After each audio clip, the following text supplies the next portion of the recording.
आज मैं रहमत कॉलोनी में मौजूद हूँ, अल-नासिर स्कूल ग्रुप ऑफ अकेडमी में, और मेरे बड़े ही ज़हीन स्टूडेंट इसमें नर्सरी क्लास 4 क्लास 2 क्लास मौजूद है। उनका काम आपको शो करवाते हैं। ओके, दोबारा से जी, अपना नाम बताइएगा। माशाल्लाह, अदन फातिमा के काम देख रहे हैं। अदन फातिमा कितना खूबसूरत लिख रही है। जी बेटा, आपका नेम क्या है? मिशल। मिशल ने बहुत ही प्यारा लिखा हुआ है। ओके मिशल, शो करवाएं अपना वर्क। शाबाश शाबाश शाबाश। जी बेटा, आपका नेम क्या है? सुलेमान। सुलेमान, अपना काम शो करवाएं। पेंसिल साइड पे कीजिएगा। सुलेमान, शाबाश। सुलेमान की राइटिंग बहुत वाह, वंडरफुल। सलमान, बहुत प्यारा। जी बेटा, आपका name? Numan. Numan, show me your work. Show me your work. Okay Numan, brilliant, that's nice. जी बेटा, आपका नेम क्या है?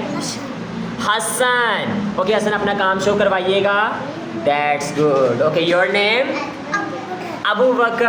अबू बकर का फेस बहुत स्माइली फेस है, ठीक है ना। अबू बकर काम शो करवाएं, ठीक है। जी बेटा, आपका नेम? इशाल। इशाल, शो करवाइए। Show me your work. That's good, that's good. Okay, what's your name?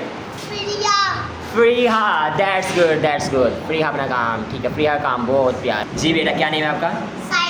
Saima. That's good, कितना प्यारा वर्क है। दैट्स नाइस, ठीक है। लाइंस भी बहुत स्ट्रेट है साइमा की, बहुत अच्छा है। मुदस्सिर का वर्क देख लें। मुदस्सिर ने बहुत प्यारा काम किया हुआ है, और मुदस्सिर ने डे और डेट भी मेंशन किया हुआ है। बहुत मैनर वाइज काम कर रहा है मुदस्सिर। अहमद। जी अहमद का वर्क देखिए। अहमद ने बहुत प्यारा काम किया हुआ है, ठीक है। अहमद कैरी ऑन करते रहे वर्क। जी साद। साद का काम भी बहुत प्यारा। रेहान अली। रेहान अली ने बहुत प्यारा वर्क किया हुआ है। रेहान अली ने। ओके माशाल्लाह, कितना प्यारा। थोड़ी सी शाबाश भी मिली हुई है सर बिलाल से। जी आयशा का वर्क माशाल्लाह, बहुत ही प्यारा काम।